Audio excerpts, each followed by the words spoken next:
कटनी की वह घटना जिसने पूरे मध्य प्रदेश को हिला दिया, अब एक ऐसे मोड़ पर पहुंच चुकी है जिसने सभी की धड़कनें तेज कर दी हैं। कई दिनों से लापता सिविल जज अभ्यर्थी अर्चना तिवारी का कोई सुराग नहीं मिल रहा था। पुलिस और परिजन लगातार उसकी तलाश में जुटे थे, लेकिन हर कोशिश नाकाम साबित हो रही थी। दिन बीतते जा रहे थे और शहर में तरह तरह की चर्चाएं फैल रही थीं। कोई कह रहा था कि वह खुद कहीं चली गई है, तो कोई इस मामले को किसी गहरी साजिश से जोड़ रहा था। सोशल मीडिया पर भी उसकी तस्वीरें और जानकारी तेजी से वायरल हो रही थी। लोग उसके बारे में जानने के लिए बेचैन थे। पुलिस ने शुरुआती जांच में कई जगह खोजबीन की। नदी नालों से लेकर सुनसान खेतों तक में तलाश हुई, लेकिन कुछ हाथ नहीं लगा। ऐसे में पुलिस ने तकनीकी पहलू पर जोर देते हुए अर्चना के मोबाइल फोन को सुराग मानकर आगे की जांच शुरू की। सर्वर से पुराने कॉल डिटेल्स यानी सीडीआर निकाले गए, इंटरनेट ब्राउजिंग हिस्ट्री खंगाली गई, लोकेशन ट्रैकिंग की मदद से उसके आखिरी मूवमेंट को समझने की कोशिश की गई। नेटवर्क कनेक्शन और चैट डाटा का भी गहराई से विश्लेषण हुआ।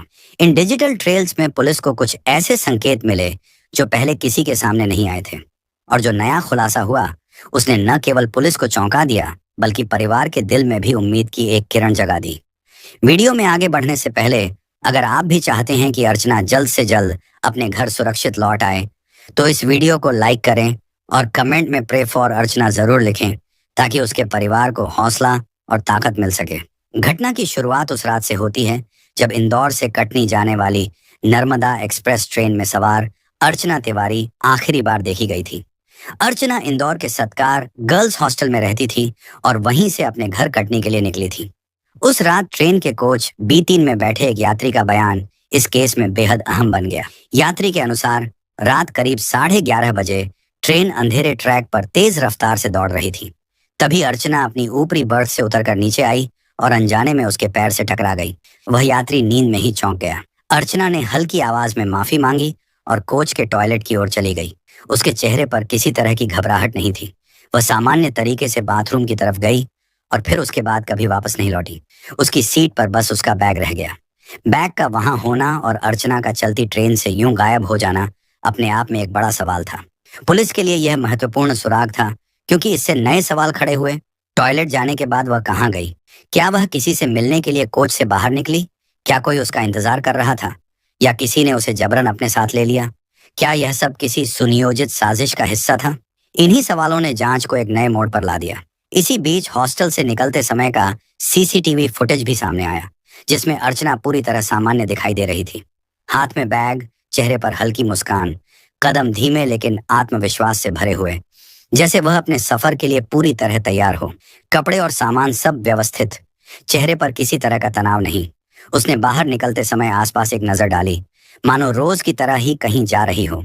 पुलिस ने यह निष्कर्ष निकाला कि वह मानसिक रूप से स्थिर थी और अचानक भागने के मूड में नहीं थी। लेकिन मामला यहीं खत्म नहीं हुआ। जांच के दौरान एक नया सुराग सामने आया, एक सफेद रंग की कार। पुलिस को आसपास लगे सीसीटीवी कैमरों की फुटेज में यह कार उस समय संदिग्ध हालात में दिखाई दी, जब अर्चना हॉस्टल से बाहर निकली थी। कार सड़क किनारे आकर कुछ देर खड़ी रही, मानो किसी का इंतजार कर रही हो।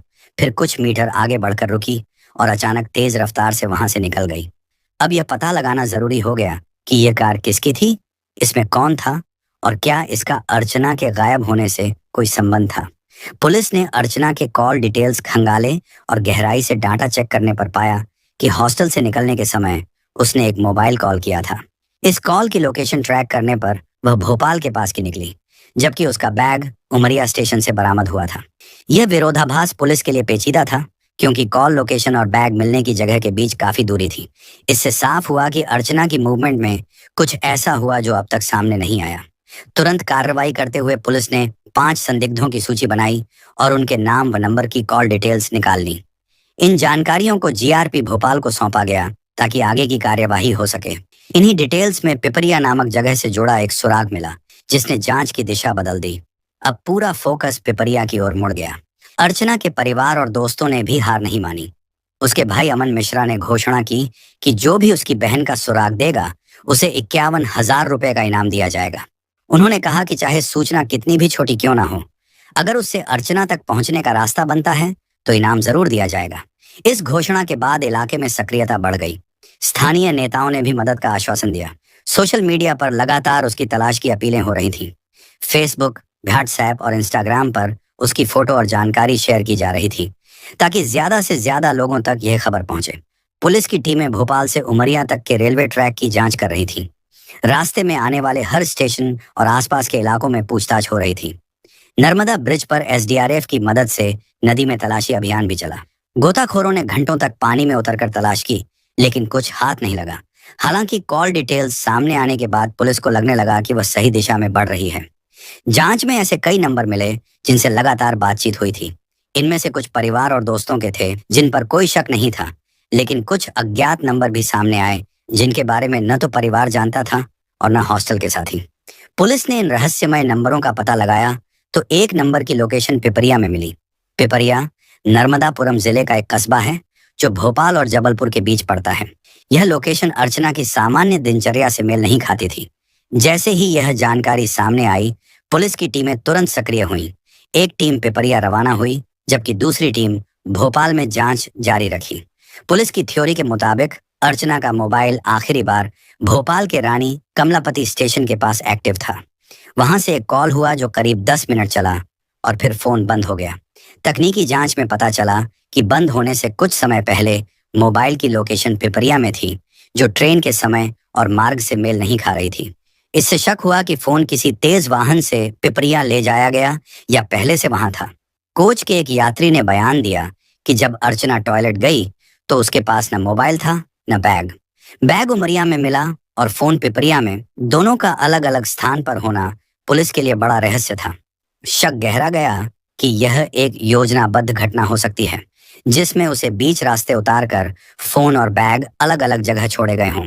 हॉस्टल के सीसीटीवी में दिखा कि निकलने से पहले अर्चना गेट पर कुछ देर रुकी और फोन पर मैसेज किया। उसी समय एक सफेद कार हॉस्टल के सामने वाली सड़क से धीरे धीरे गुजरती है, आगे जाकर रुकती है और कुछ देर बाद अर्चना उसमें बैठकर चली जाती है। यह कार जांच का मुख्य बिंदु बन गई। टोल नाकों की फुटेज में कार पिपरिया की दिशा में जाती दिखी, लेकिन नंबर प्लेट साफ नहीं थी। पिपरिया टीम को सूचना मिली कि घटना की रात स्टेशन के बाहर एक महिला घबराई हुई थी और किसी से बात करने की कोशिश कर रही थी। तभी एक बाइक आई और वह उस पर बैठकर चली गई। यह तय नहीं हो पाया कि वह महिला अर्चना थी या नहीं। पुलिस के पास 5 संदिग्धों की लिस्ट आई जिनके कॉल डिटेल्स अर्चना के मोबाइल से मेल खाते थे। पूछताछ में सबने अर्चना को न जानने का दावा किया। जांच के दौरान रेलवे ट्रैक के पास एक कपड़ा और महिला की जली हुई चप्पल मिली, जिसे फॉरेंसिक जांच के लिए भेजा गया। पिपरिया स्टेशन के एक अन्य कैमरे में रात को एक बाइक दिखी जिस पर 2 लोग थे। पीछे बैठी महिला ने दुपट्टा ओढ़ रखा था और हाथ में छोटा बैग था, जो अर्चना के हॉस्टल से निकलते समय के बैग जैसा लग रहा था। वीडियो क्वालिटी खराब होने से चेहरा साफ नहीं था, फिर भी पुलिस ने इसे अहम सुराग माना। परिवार और मीडिया के दबाव में पुलिस ने सफेद कार की तलाश शुरू की और कई जिलों के आरटीओ रिकॉर्ड खंगाले। करीब 50 कार मालिकों की सूची बनी। इनमें से एक कार मालिक 2 महीने से लापता था और उसकी कार भी गायब थी। वह पिपरिया का रहने वाला था और उसका फोन लंबे समय से बंद था। जांच में सामने आया कि हॉस्टल से अर्चना को पिक करने वाली कार एक लोकल ड्राइवर चला रहा था, जिसका नेटवर्क पिपरिया में मजबूत था। बाइक फुटेज को हाई रेजोल्यूशन में प्रोसेस करने पर पीछे बैठी महिला का दुपट्टा अर्चना की एक फोटो में दिखे दुपट्टे से मेल खा रहा था। पुलिस ने संदिग्ध कार और बाइक के रास्तों का मिलान किया और पाया कि दोनों पिपरिया के बाहर एक सुनसान सर्विस रोड पर एक ही समय ट्रेस हुए थे। एक चौकीदार ने भी कार और बाइक को साथ जाते देखा था। गायब कार मालिक की लोकेशन ट्रैक करने पर पता चला कि वह अगले दिन नागपुर के पास एक कस्बे में था, जहां एक लॉज में फर्जी नाम से एंट्री दर्ज थी। अंदरूनी सूत्रों के अनुसार जांच अब अपहरण और मानव तस्करी की दिशा में बढ़ रही है। संदिग्धों के कॉल डिटेल्स में महाराष्ट्र और छत्तीसगढ़ के नंबर भी मिले, जिनसे घटना के बाद लगातार बात हुई। पुलिस ने अर्चना की मां को भरोसा दिलाया कि केस निर्णायक मोड़ पर है, लेकिन धैर्य रखना होगा। हर नया सुराग पुलिस को सच्चाई के करीब ला रहा है, लेकिन रहस्य अभी भी बरकरार है। यह केवल एक खबर नहीं, बल्कि इंसाफ की लड़ाई है और इस लड़ाई में हर आवाज की अहमियत है।